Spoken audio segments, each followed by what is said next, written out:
The Canola School on RealAgriculture.com is brought to you by BASF Canada and Invigor Hybrid Canola.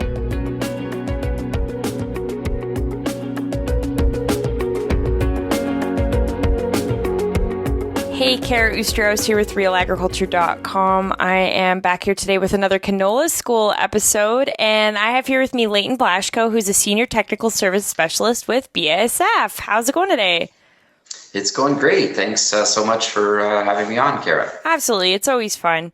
We are here today to talk about canola storage. I know there might not be a ton of canola actually in the bins this year. However, there will be some, and there's some important factors that you're going to want to pay attention to, especially now that maybe it's been sitting in the bin for a couple weeks. What should producers be aware of? Yeah, I think that's a good question, Kara. Certainly this year's harvest was, in general, I would say across the West, was a little bit smoother than it has been the last few years. And so the grain probably, or the canola went into the bins in a little better condition in terms of moisture. But we need to be cognizant of a number of things. And, when you're thinking about safe storage, really, I think there's probably a few things that producers need to think about in that. It's not only moisture content, but also things like the temperature that the canola was binned at, any dockage or amounts of dockage that went in with the canola.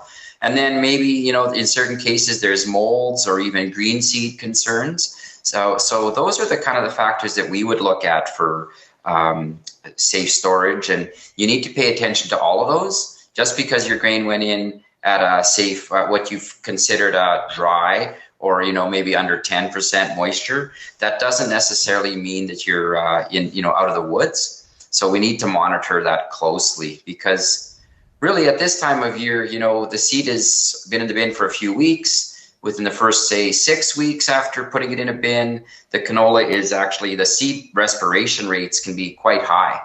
So that's why we need to be a little bit careful and cognizant of what's happening in the bins.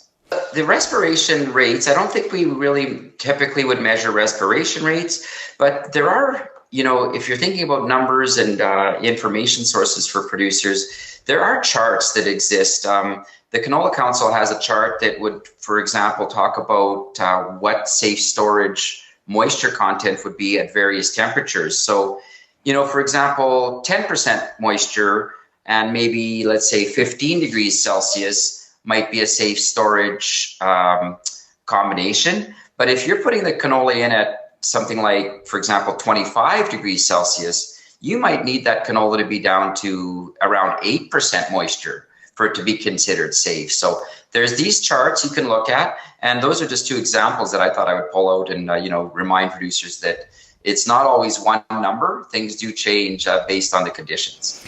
And how do outside temperatures play into that seed that's actually in the bin? Well, the outside temperatures, of course, it's primarily we're dealing with the temperature of the seed as it goes in the bin. So on a warm day, if you're harvesting, your canola will be warmer. Of course, on cooler harvesting days, the canola will be cooler. But then it depends on what's going on outside. So if you have a lot of, temperatures that are quite warm in the fall, you can keep that bin quite warm, and it doesn't have a natural cooling down process. So the external or ambient temperature now in this period can be an important factor for producers to pay attention to. Conversely, I guess if we're getting some cooler nights, or we're getting into the period where there's some cooler temperatures outside, that might be a time to start thinking about how can I utilize that cool air. And maybe there's some strategies that you can deploy in terms of turning on fans or cooling the grain down at this point in time, monitoring it through cables if you have them, or if you don't, maybe turning those bins. Those sorts of things would be useful tactics. Now you're talking fans. Let's segue into aeration and the difference kind of between letting it air dry and actually having that aeration. Do you want to touch on some of the things there? Sure. I probably wanted to, talk about a difference there. So sometimes people talk about aeration or they talk about fans, and they maybe use terms interchangeably about using fans or aeration for drying versus using aeration for just, cooling a bin down. So it's really important. If you are talking about just aeration, that is probably fairly low airflow rates. So your bin, your fan size to the bin would be smaller than if you were trying to do natural air drying. For natural air drying, you're still using aeration fans. It's the same thing, but you're probably using a fan on a bin where the fan would be a larger size, so higher output of airflow. Now, I know that there's a lot of information out there. One person is Joy Anu with the Olds College. She's done a lot of work with this in the past, and I think she's used examples of for drying, you need 1 to 2 CFM or cubic feet per minute per bushel, where for drying, whereas for aeration, you're at maybe 1/10 of that at 0.1 to 0.2 CFM per bushel per minute. So producers need to make sure that they've sized their fans properly to the bins for what they want to have them accomplish. So if you're looking at, like we're talking aeration, does that come in place of turning your bins? Do you not need to turn your bins if you have aeration? Well, it really, there's no one size fits all, I would say. We know that there are different strategies with different bin setups.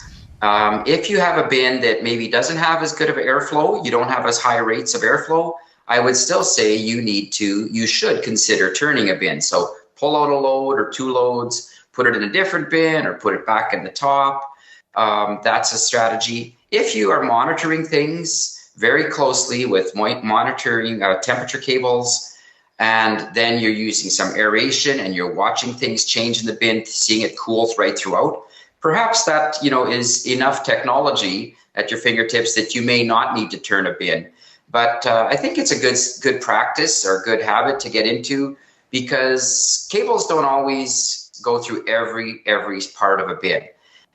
They may miss a little hot spot near an edge, near a top, whatever it might be, or near the bottom of the bin. So it's probably still a good strategy to turn bins this time of year.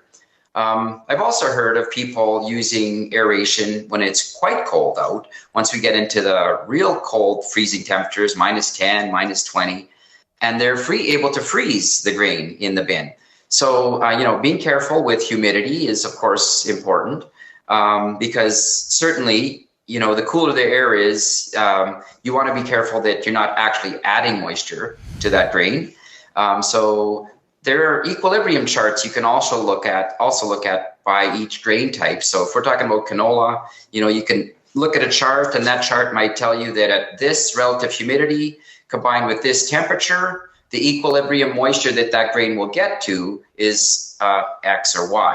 And if you change those variables, then that also changes the situation. So it's another strategy, but that's a kind of a long answer to a short question, but I think it is a bit of a complicated issue. And now, when you're monitoring the temperature inside the bin with the ambient temperatures outside, is it mostly if there's just significant changes in the outside temperature, like, in January when it could be -20 for an entire month? Do you have to worry as much about checking? Well, if you have I would say that, especially with the kind of values that canola is at right now, it's more important than ever to protect your investment and protect your crop. So I would say there's no time to let the foot off the gas here. Just because it's January and it's -20 or -30, it doesn't mean that that's enough cool air from outside the bin that is getting to the core of those bins. So I would still say you need to continue monitoring and be vigilant throughout your storage period. Okay, sounds good. Any other messages you would like to send to producers? I think, just the message is, please, I would say the recommendation is to look at all the tools that you can utilize. So there's things, we talked about a number of them. We talked about aeration fans. We talked about temperature cables. We talked about using some of these charts, equilibrium charts, and monitoring airflows. So there's technology available. Utilize it. And, then you'll have more successful storage. But we don't want to lose a crop. So let's be vigilant. Absolutely. Okay. Thank you very much for your time, Leighton.